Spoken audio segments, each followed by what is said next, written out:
ನಮಸ್ಕಾರ ವೀಕ್ಷಕರೇ, ನಿಮಗೆಲ್ಲರಿಗೂ ನನ್ನ ಯೂಟ್ಯೂಬ್ ಚಾನಲ್ಗೆ ಸ್ವಾಗತ. ನಿನ್ನಲವಿನ ಆಸರೆಯಲ್ಲಿ ಭಾಗ 113. ಸಾನು, ಬಾಗಿಲು ತೆಗಿ. ಆ ಸ್ವರ ಕೇಳುತ್ತಲೇ ಅವಳ ಕಣ್ಣುಗಳು ಹೊಳೆದವು. ಸಾನು ಒಂದು ನಿಮಿಷ ಬಾಗಿಲು ತುಸುವೆ ತೆರೆದು, ನೋ ಅಡ್ಮಿಷನ್, ಹೊರಗೆ ಗೆಸ್ಟ್ ರೂಮಲ್ಲಿ ಮಲ್ಕೋ. ತನ್ನ ಕೈ ಕೊಸರಿಕೊಂಡು ಅವಳಿನ್ನೇನು ಬಾಗಿಲು ಭದ್ರಪಡಿಸಬೇಕು. ಆದರೆ ಮಿಂಚಿನಂತೆ ಅವನು ಬಾಗಿಲು ದೂಡಿ ಆ ಒಂದು ಕ್ಷಣದಲ್ಲಿ ಒಳಗೆ ಬಂದು ಬಿಟ್ಟಿದ್ದ. ರೂಮ್ನ ಒಳಗೆ ಸುಗಂಧ ದ್ರವ್ಯದ ಪರಿಮಳ ಅವನನ್ನು ಮತ್ತೇರಿಸುವಂತೆ ಮಾಡಿತ್ತು. ತೂ ಹೋಗು, ನಿಂಗೆ ಸ್ವಲ್ಪನೂ ನಾಚಿಕೆನೇ ಇಲ್ಲ. ಎಸ್ ಮೇಮ್ ಸಾಹಬ್, ನಂದನ್ನು ಸೇರಿಸಿ ಎಲ್ಲನೂ ನಿಂಗೆ ಕೊಟ್ಬಿಟ್ಟಿದ್ದೀನಲ್ಲ ಎನ್ನುತ್ತಾ ಮೃದುವಾಗಿ ಅವಳ ಕೆನ್ನೆ ಹಿಂಡಿದ ವೇದಾಂತ್. ಅಂದು ರಾತ್ರಿ ಅವಳು ಮಲಗಲು ಬರುವಾಗ ವೇದಾಂತ್ ಆಗಲೇ ಮಲಗಿದ್ದ. ಅವನಿಗಿಂದು ತುಂಬ ಕೆಲಸವಿದ್ದುದರಿಂದ ಸುಸ್ತಾಗಿದ್ದ. ಬೇಗ ಮಲಗಿಬಿಟ್ಟಿದ್ದ. ಕೈಯಲ್ಲಿ ಹಾಲಿನ ಲೋಟದೊಂದಿಗೆ ಬಂದ ಅವಳನ್ನು ಕಾಣುತ್ತಲೇ, ನಂಗೆ ಇವತ್ತು ಹಾಲು ಬೇಡ, ನೀನೇ ಕುಡಿದ್ಬಿಡು ಎಂದಾಗ, ಕುಡಿದೇ ಇದ್ರೆ ನಿನ್ನ ಬಿಡೋರು ಯಾರು?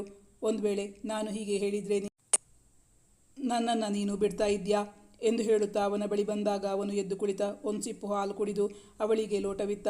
ಅವಳು ಮತ್ತೆ ಮಲಗಲು ಬಂದಾಗ ಕಣ್ಣಲ್ಲೇ ಅವಳನ್ನು ಆಹ್ವಾನಿಸಿದ್ದ ವೇದಾಂತ್. ಸನ್ನಿಧಿ ಅವನ ಎದೆಯ ಮೇಲೆ ಮುಖವಿಟ್ಟಾಗ ವೇದಾಂತ್ನ ಕತ್ನಲ್ಲಿದ್ದ ಲಾಕೆಟ್ ಅವಳ ಕೆನ್ನೆಗೆ ಚುಚ್ಚಿತು. ಅವನು ಅದನ್ನು ತೆಗೆಯಲು ಹೊರಟಾಗ ಅವಳು ತಡೆದಳು. ನಾನು ಪ್ರೀತಿಯಿಂದ ಕೊಟ್ಟಿದ್ದು, ಅದು ನಿನ್ನ ಕತ್ತಲ್ಲೇ ಇರಬೇಕು ಎಂದು ಹೇಳುತ್ತಾ ಅದನ್ನು ತೆರೆದು ಅದರೊಳಗೆ ತಮ್ಮಿಬ್ಬರ ಹೆಸರನ್ನು ಬರೆದ ಬಿಳಿ ಕಲ್ಲುಗಳನ್ನು ಮೃದುವಾಗಿ ನೇವರಿಸಿದಳು ಸನ್ನಿಧಿ. ಪ್ರೀತಿಯ ಸಂಕೇತವೆಂದರೆ ಅದು ಕೆಂಪು ಬಣ್ಣ. ಸಾಮಾನ್ಯವಾಗಿ ಎಲ್ಲರೂ ಕೆಂಪು ಬಣ್ಣವನ್ನೇ ಆಯ್ಕೆ ಮಾಡುತ್ತಾರೆ. ಇವಳು ಬಿಳಿ ಬಣ್ಣವನ್ನು ಆಯ್ಕೆ ಮಾಡಿದ್ದು ಕಂಡು ಅವನಿಗೆ ನಿಜವಾಗಿಯೂ ಆಶ್ಚರ್ಯವಾಗಿತ್ತು. ಮಾತ್ರವಲ್ಲ, ಅಂದು ವ್ಯಾಲೆಂಟೈನ್ಸ್ ಡೇ ದಿನ ಅವಳಿಗಾಗಿ ಅಚ್ಚ ಕೆಂಪು ಬಣ್ಣದ ಉಡುಪನ್ನು ಖರೀದಿಸಿ ತಂದಿದ್ದ ವೇದಾಂತ್. ಅಂದು ರಾತ್ರಿ ವೇದಾಂತ್ ಅವಳಿಗೆ ಅದನ್ನು ಗಿಫ್ಟ್ ಮಾಡಿದಾಗ ಸನ್ನಿಧಿಗೆ ಅದು ಇಷ್ಟವಾಗಿರಲಿಲ್ಲ. ನೇರವಾಗಿ ಅವನ ಬಳಿ ಹೇಳಿದ್ದಳು, ಹೋಗಿ ರೆಡ್ ಕಲರ್ ತಂದಿದ್ಯಲ್ಲ ವೇದಾಂತ್, ನಿಂಗೆ ರೆಡ್ ಕಲರ್ ಅಂದರೆ ತುಂಬ ಇಷ್ಟನಾ? But I don't like this colour. Please ಇದನ್ನು ಎಕ್ಸ್ಚೇಂಜ್ ಮಾಡಿ ಬೇರೆ ಯಾವುದಾದರೂ ಕಲರ್ ತಗೊಂಡು ಬರ್ತೀಯಾ ಎಂದಾಗ ಅಂದು ಅವಳ ವರ್ತನೆಯಿಂದ ಅವನಿಗೆ ತುಂಬ ಆಶ್ಚರ್ಯವಾಗಿತ್ತು. ಮಾತ್ರವಲ್ಲ, ಅಂದು ಅವಳ ಕಣ್ಣಲ್ಲಿ ಭಯವನ್ನು ಗುರುತಿಸಿದ್ದ ವೇದಾಂತ್. ಆದರೆ ಪ್ರಶ್ನಿಸಲು ಹೋಗಿರಲಿಲ್ಲ. ಇಂದು ಅವಳೇಕೆ ಕೆಂಪು ಬಣ್ಣ ಇಷ್ಟಪಡುತ್ತಿಲ್ಲ ಎಂದು ತಿಳಿಯುವ ಉದ್ದೇಶದಿಂದಲೇ ಪ್ರಶ್ನಿಸಿದ್ದ. ಸಾನು, ಈ ವೈಟ್ ಸ್ಟೋನ್ ಬದಲು ರೆಡ್ ಇದ್ರೆ ಇನ್ನೂ ಚೆನ್ನಾಗಿ ಕಾಣಿಸ್ತಾ ಇತ್ತಲ್ವಾ ಎಂದು ಪ್ರಶ್ನಿಸಿದಾಗ, ಇಲ್ಲ ವೇದಾಂತ್, ಇದೇ ಚೆನ್ನಾಗಿದೆ. ಕೆಂಪು ಅಂದರೆ ರಕ್ತ ಅಂದ್ಕೊಂಡಿದ್ದೀನಿ. ಅಲ್ಲದೆ ರೆಡ್ ಸಿಗ್ನಲ್ ಅಂದರೆ ಏನು ಹೇಳು? ಡೇಂಜರ್ ಅಂತಲ್ವಾ? So I don't like red. ಯಾಕೆ, ನಿಂಗೆ ವೈಟ್ ಕಲರ್ ಇಷ್ಟ ಆಗಲಿಲ್ವಾ? ಮರುಪ್ರಶ್ನೆ ಹಾಕಿದ್ದಳು. ಅವನು ಬಾಯಲ್ಲಿ ಅವಳಿಗೆ ಉತ್ತರಿಸಲಿಲ್ಲ. ಬದಲಾಗಿ ಅವನ ತುಟಿಗಳು ಅವಳಿಗೆ ಉತ್ತರಿಸಿದ್ದವು. ಅದು ಅವಳ ಭಾವನೆ. ಅದನ್ನು ಮತ್ತೆ ಪ್ರಶ್ನಿಸಲು ಹೋಗಲಿಲ್ಲ ವೇದಾಂತ್. ಮತ್ತೆ ದಿನಗಳು ಉರುಳಿದವು. ದಿನದಿಂದ ದಿನಕ್ಕೆ ಅವಳಲ್ಲಿ ಬದಲಾವಣೆಗಳು ಕಾಣಿಸಿದ್ದವು. ವೇದಾಂತ್ ಅವಳಿಗಾಗಿ ತಾಳ್ಮೆಯಿಂದ ಕಾಯುತ್ತಿದ್ದ. ವೇದಾಂತ್ ಅಂದು ಬೆಳಗ್ಗೆ ಬೇಗನೆ ಎದ್ದು ಬೆಂಗಳೂರಿಗೆ ಬೆಂಗಳೂರಲ್ಲಿ ಒಂದು ಹೊಸ ಪ್ರಾಜೆಕ್ಟ್ ವರ್ಕ್ ತಗೊಂಡಿದ್ದೀನಿ. ಅದಕ್ಕಾಗಿ ನಾಳೆ ಬೆಳಿಗ್ಗೆಯೇ ಹೋಗಬೇಕು ಎಂದು ಹಿಂದಿನ ದಿನವೇ ಸನ್ನಿಧಿಯ ಬಳಿ ಹೇಳಿದ್ದ. ಎಂದಿನಂತೆ ಅಂದು ಸನ್ನಿಧಿ ಹೊರಟು ರೆಡಿಯಾಗಿ ಬಂದಿದ್ದಳು. ಆದರೆ ಕಾಲೇಜ್ಗೆ ಹೊರಟಿರಲಿಲ್ಲ. ಅತ್ತೆ ಸೊಸೆ ಇಬ್ಬರು ಒಟ್ಟಿಗೆ ತಿಂಡಿ ತಿಂದಿದ್ದರು. ಯಾಕೆ ಸಾನು, ಇವತ್ತು ಕಾಲೇಜ್ ಇಲ್ವಾ ಅಥವಾ ಹೋಗೋಕೆ ಮನಸ್ಸಿಲ್ವಾ? ಅಚ್ಚರಿಯಿಂದ ಕುಸುಮ ಅವಳನ್ನು ಪ್ರಶ್ನಿಸಿದ್ದರು. ಕ್ಲಾಸ್ ಇದೆ ಅಮ್ಮ, ಆದರೆ ಪೋರ್ಷನ್ಸ್ ಎಲ್ಲ ಕವರ್ ಆಗಿದೆ. ಬರೀ ಅಟೆಂಡೆನ್ಸ್ಗೋಸ್ಕರ ಹೋಗಬೇಕು. ನನಗೆ ಹೋಗುವ ಅವಶ್ಯಕತೆ ಇಲ್ಲ ಅಂದ್ಕೊಂಡಿದ್ದೀನಿ. ನನಗೆ ಇವತ್ತು ತುಂಬ ಇಂಪಾರ್ಟೆಂಟ್ ಕೆಲಸ ಹೊಂದಿದೆ. ಅದಕ್ಕಾಗಿ ಸಿಟಿಗೆ ಹೋಗಬೇಕಾಗಿತ್ತು. ಡ್ರೈವರ್ ಫ್ರೀ ಆಗಿದ್ದರೆ ಅವನ ಜೊತೆ ಹೋಗಿ ಬರ್ತೀನಿ. ಸನ್ನಿಧಿ ಎಂದು ಈ ರೀತಿ ಒಬ್ಬಳೇ ಎಲ್ಲಿಗೂ ಹೋಗುತ್ತಿರಲಿಲ್ಲ. ವೇದಾಂತ್ ಫ್ರೀ ಆಗಿದ್ದರೆ ಯಾವಾಗಲೂ ಅವನ ಜೊತೆಗೆ ಅವನ ಕೈ ಹಿಡಿದುಕೊಂಡು ನಗುನಗುತ್ತಾ ಹೊರಡುತ್ತಿದ್ದಳು. ಅವರಿಬ್ಬರು ಜೊತೆಗೆ ಹೋಗುವುದು ನೋಡುವುದೇ ಚಂದ ಅನಿಸುತ್ತಿತ್ತು ಕುಸುಮಾಗೆ. ಇಲ್ಲದಿದ್ದಲ್ಲಿ ತಮ್ಮನ್ನು, ಅಲ್ಲದಿದ್ದಲ್ಲಿ ಅವಳ ತಾಯಿಯನ್ನು ಜೊತೆಗೆ ಕರೆದೊಯ್ಯುತ್ತಿದ್ದಳು. ಇದೇ ಮೊದಲ ಬಾರಿಗೆ ಅವಳು ಒಬ್ಬಳೇ ಹೊರಟಿದ್ದಳು. ಕುತೂಹಲ ಮತ್ತು ಆಶ್ಚರ್ಯ ಎರಡೂ ಇತ್ತು ಕುಸುಮಾಗೆ. ಅಷ್ಟೊಂದು ಅರ್ಜೆಂಟಾ ಕಂದ?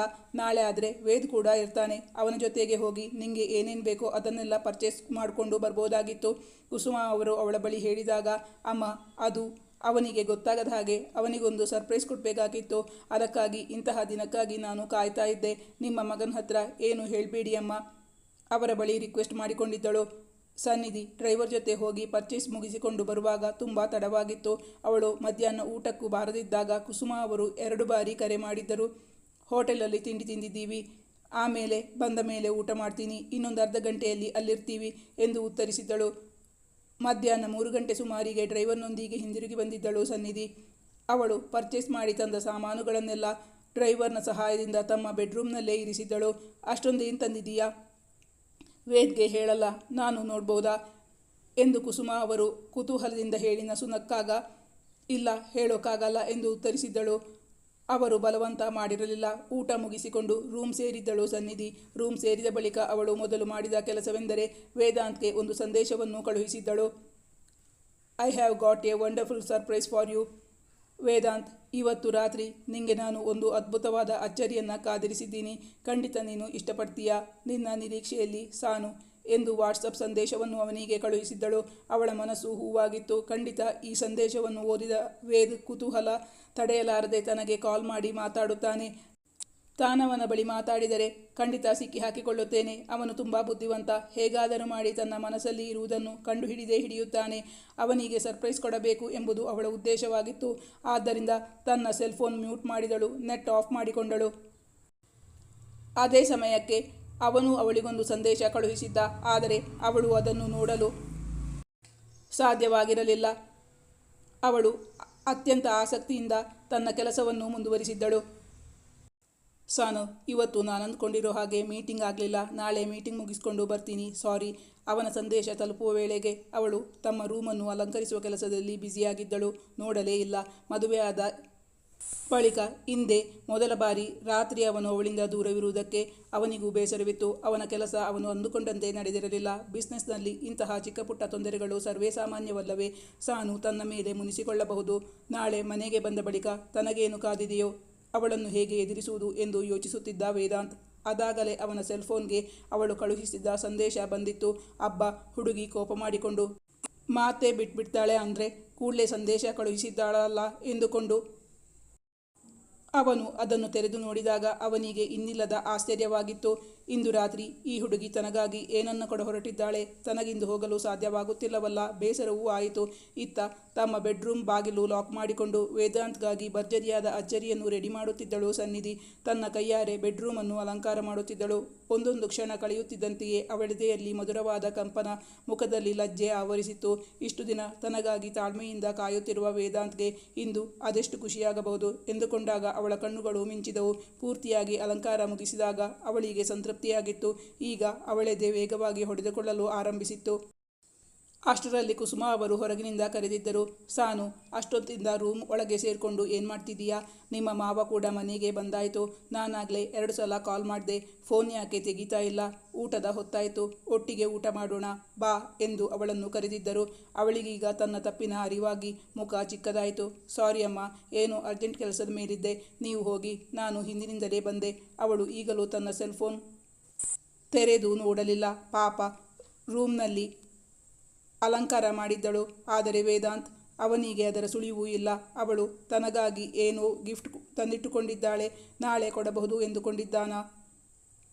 ಪ್ಲೀಸ್ ವೇದಾಂತ್, ಬೇಗ ಬಂದ್ಬಿಡು. ನನಗಿನ್ನು ಕಾಯೋಕೆ ಸಾಧ್ಯ ಇಲ್ಲ. ನೀನು ಯಾವಾಗ ಬರ್ತೀಯ ಅಂತ ಕಾಯ್ತಾ ಕೂತಿದ್ದೀನಿ ಎಂದು ತನಗೆ ತಾನೇ ಹೇಳಿ ರೂಮ್ ಬಾಗಿಲು ಮುಚ್ಚಿ ಕೆಳಗೆ ಊಟಕ್ಕಾಗಿ ಹೋಗಿದ್ದಳು ಸನ್ನಿಧಿ. ಊಟಕ್ಕೆ ಕುಳಿತಾಗ ವೇದಾಂತ್ ಇಲ್ಲದ್ದು ಅವಳಿಗೆ ತುಸು ಬೇಸರವಾಗಿತ್ತು.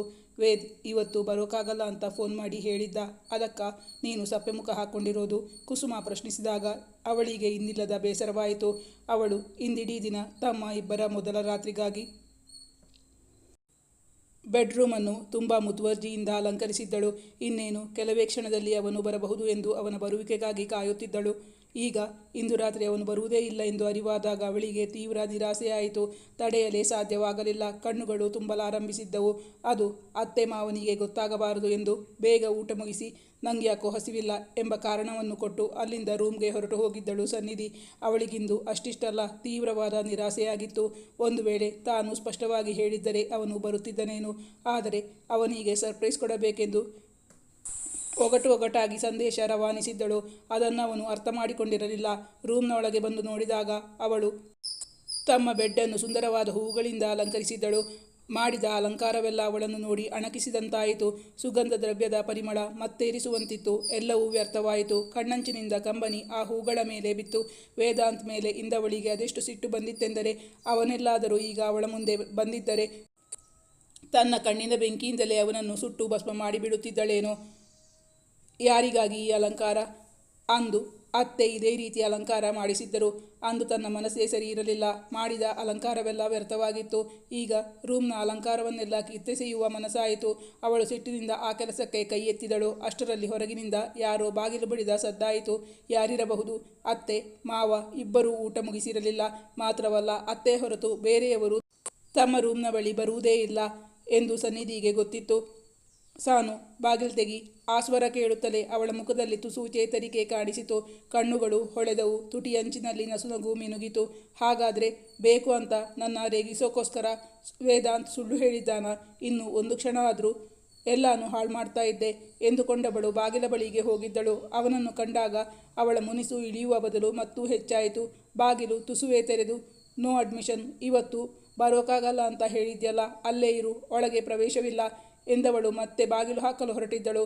ಸಾನು, ಒಂದು ನಿಮಿಷ, ನನ್ನ ಸರ್ಪ್ರೈಸ್ ಗಿಫ್ಟ್ ಎಲ್ಲಿ ಕೊಟ್ಬಿಡು ಎನ್ನುತ್ತಾ ಅವಳ ಕೈ ಹಿಡಿದ ವೇದಾಂತ್.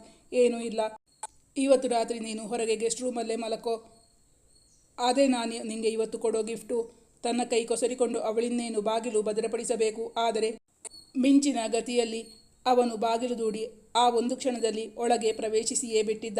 ರೂಮ್ನ ಒಳಗೆ ಬಂದಾಗ ಸುಗಂಧ ದ್ರವ್ಯದ ಪರಿಮಳ ಅವನನ್ನು ಮತ್ತೇರಿಸುವಂತೆ ಮಾಡಿದ್ದು. ನೋಡಿದರೆ ತಮ್ಮ ರೂಮ್ ಪೂರ್ತಿಯಾಗಿ ಅಲಂಕರಿಸಲಾಗಿತ್ತು. ವೇದಾಂತ್ ಇಂದು ಕನಸಲ್ಲೂ ಅಂದುಕೊಂಡಿರಲಿಲ್ಲ. ಇದು ನಿಜವಾ? ತನ್ನ ಕಣ್ಣುಗಳನ್ನೇ ನಂಬಲಾಗಲಿಲ್ಲ ಅವನಿಗೆ. ಅವನು ಅಚ್ಚರಿಯಿಂದ ಇಡೀ ರೂಮ್ ಸುತ್ತಲೂ ಪರಿಶೀಲನಾತ್ಮಕವಾಗಿ ನೋಡಿದ. ಈ ಕೆಲಸವನ್ನು ಮಾಡಿದವರಾರು? ಕೆಳಗೆ ತಂದೆ ತಾಯಿ ಊಟ ಮಾಡುತ್ತಿದ್ದರು. ತನ್ನನ್ನು ಕಂಡ ತಕ್ಷಣ, ನಿಂಗಿವತ್ತು ಸರ್ಪ್ರೈಸ್ ಗಿಫ್ಟ್ ನಿನ್ನ ರೂಮಲ್ಲಿ ಕಾಯ್ತಾ ಇದೆ, ಹಾಗಂತ ಅಲ್ಲೇ ಪ್ರತಿಷ್ಠೆ ಆಗಬೇಡ, ಬಂದು ಊಟಕ್ಕೆ ನಮ್ಮ ಜೊತೆ ಜಾಯಿನ್ ಆಗು ಎಂದು ಹೇಳಿದ್ದರು. ಅಂದರೆ ಇದು ಅವರದೇ ಕೆಲಸವಾ? ತಾಯಿಯಿಂದ ಇದುವರೆಗೂ ವಿಷಯ ಮುಚ್ಚಿಟ್ಟಿದ್ದ ವೇದಾಂತ್. ಆದರೆ ಅವರಿಗೆ ಈಗಾಗಲೇ ಎಲ್ಲವೂ ಗೊತ್ತಾಗಿದೆಯಾ? ಅವನು ಯೋಚಿಸುತ್ತಾ ನಿಂತಿದ್ದ. ಆಗ ಕೆಳಗಿನಿಂದಲೇ ಕುಸುಮ ಅವರು, ವೇದ್, ಬೇಗ ಬಾ, ಊಟ ಮಾಡ್ಕೊಂಡು ಹೋಗು. ಇಲ್ಲಿ ನಾವಿಬ್ಬರು ನಿಂಗೋಸ್ಕರ ಕಾಯ್ತಾ ಇದ್ದೀವಿ. ಹಾಗೆ ನಿನ್ನ ಹೆಂಡತಿಯನ್ನು ಕರ್ಕೊಂಡು ಬಾ. ನೀನಿಲ್ಲ ಅಂತ ತುಂಬ ಬೇಜಾರು ಮಾಡ್ಕೊಂಡಿದ್ಲು. ಅವಳು ಹೊಟ್ಟೆ ತುಂಬ ಊಟ ಮಾಡಿಲ್ಲ ಎಂದಾಗ, ಹಾಂ ಅಮ್ಮ, ಬಂದೆ, ಕೈಕಾಲು ಮುಖ ತೊಳ್ಕೊಂಡು ಬರ್ತೀನಿ. ಅವನು ವಾಶ್ರೂಮ್ನಿಂದ ಬಂದಾಗಲೂ ಅವಳು ಗೊಂಬೆಯಂತೆ ಅಲ್ಲಿಯೇ ಕುಳಿತಿದ್ದಳು. ಒಮ್ಮೆ ಅಚ್ಚರಿಯಿಂದ ಅವಳತ್ತ ನೋಡಿ, ಬಾಸಾನು, ಅಲ್ಲಿ ಅಪ್ಪ ಅಮ್ಮ ಕಾಯ್ತಾ ಇದ್ದಾರೆ, ನಾವಿಬ್ಬರು ಹೋಗಿ ಊಟ ಮಾಡ್ಕೊಂಡು ಬರೋಣ ಎಂದು ಅವಳನ್ನು ಕರೆದ. ಆದರೆ ಅವಳು ಕದಲುವ ಸೂಚನೆ ಕಾಣಲಿಲ್ಲ. ಮತ್ತೆ ವೇದಾಂತ್ ಏನೂ ಹೇಳಲಿಲ್ಲ. ಅವಳನ್ನು ಅನಾಮತ್ತಾಗಿ ಎತ್ತಿಕೊಂಡು ರೂಮ್ನಿಂದ ಹೊರಬಂದು ಸ್ಟೆಪ್ ಇಳಿಯತೊಡಗಿದ. ಅವಳು ಕೈಕಾಲು ಬಡಿದು ತೀವ್ರವಾಗಿ ಅವನನ್ನು ವಿರೋಧಿಸುತ್ತಿದ್ದಳು. ಆದರೆ ಅವನು ಅದನ್ನು ಲೆಕ್ಕಿಸದೆ ಒಂದೊಂದೇ ಹೆಜ್ಜೆ ಮುಂದಿಡತೊಡಗಿದ. ಕೆಳಗೆ ಅತ್ತೆ ಮಾವನ ಮುಂದೆ ಈ ರೀತಿ ಹೋಗುವುದು ಅವಳಿಗೆ ತೀವ್ರ ಮುಜುಗರವಾಗುತ್ತಿತ್ತು. ವೇದಾಂತ್ ಅವಳನ್ನು ಕುರ್ಚಿಯಲ್ಲಿ ಕೂರಿಸಿ ಅವಳ ಎದುರಿಗಿದ್ದ ಚೇರ್ನಲ್ಲಿ ಕುಳಿತ. ಅಮ್ಮ, ನಿನ್ನ ಸರ್ಪ್ರೈಸ್ ಎಂದು ಏನು ಹೇಳ ಹೊರಟಾಗ ಸನ್ನಿಧಿ ಕಾಲು ಉದ್ದ ಮಾಡಿ ಅವನ ಕಾಲನ್ನು ತುಳಿದು ಸುಮ್ಮನಿರುವಂತೆ ಕಣ್ಣಲ್ಲೇ ಸನ್ನೆ ಮಾಡಿದಳು. ಅವರಿಗೆ ವಿಷಯವೇ ಗೊತ್ತಿರಲಿಲ್ಲವಲ್ಲ. ಅವನಿಂದಾಗಿ ಗೊತ್ತಾಗುವುದು ಬೇಕಾಗಿರಲಿಲ್ಲ ಅವಳಿಗೆ. ಅವಳನ್ನೇ ಗಮನಿಸುತ್ತಿದ್ದರು ವಿಶ್ವನಾಥ್. ಅವರಿಬ್ಬರ ಮಧ್ಯೆ ಏನೋ ನಡೆಯುತ್ತಿದೆ ಎಂದು ಅವರಿಗೆ ಅರಿವಾಗಿತ್ತು. ವಿಶ್ವನಾಥ್ ಅವರು ಮೀಸೆಯಡಿಯಲ್ಲಿ ಕಿರುನಗು ನಕ್ಕರು. ಈ ಕಥೆಯ ಮುಂದಿನ ಭಾಗ ಮುಂದಿನ ಸಂಚಿಕೆಯಲ್ಲಿ ಮುಂದುವರಿಯುವುದು. ವೀಕ್ಷಕರೇ, ನಾನು ಹಾಕೋ ಕಥೆಗಳು ನಿಮಗೆ ಇಷ್ಟವಾಗಿದ್ದಲ್ಲಿ ನನ್ನ ಚಾನಲನ್ನು ಸಬ್ಸ್ಕ್ರೈಬ್ ಮಾಡಿ, ನನ್ನ ವಿಡಿಯೋವನ್ನು ಲೈಕ್ ಮಾಡಿ, ನಿಮ್ಮ ಆಪ್ತರಿಗೆ ನನ್ನ ವಿಡಿಯೋವನ್ನು ಶೇರ್ ಮಾಡಿ, ನಿಮ್ಮ ಅನಿಸಿಕೆಯ ಅಭಿಪ್ರಾಯಗಳನ್ನು ಕಮೆಂಟ್ ಮಾಡಿ ತಿಳಿಸೋದರ ಮೂಲಕ ನನಗೆ ಬೆಂಬಲ ವ್ಯಕ್ತಪಡಿಸಬೇಕಾಗಿ ವಿನಂತಿಸಿಕೊಳ್ತಾ ಇದ್ದೀನಿ. Thank you for watching.